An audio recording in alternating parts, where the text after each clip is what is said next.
อย่าถามถึงความรู้สึกสิ่งที่นึกในห่วงหัวใจจะถามคนอื่นทำไมถามหัวใจของเธอนั่นเองในใจเพ่งทำลายคนอื่นทั้งใจเงินหัวยุ่มอยู่ในสุขใช่ไหมตอบหน่อยทีชื่นใจใช่ไหม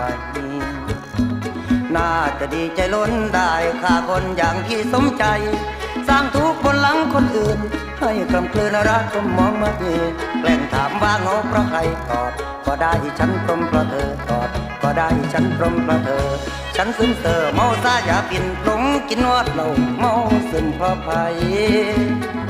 ใครลืมว่าจาฉันปวดอุรานอนภาวะทุกคืนฉันทนกล่ำกลืนเธอควงใครมาดื่มเหล้าเมาแอนฉันดื่มแทนความรักหลอกนาแทนหญิงคนนั้นที่คงลืม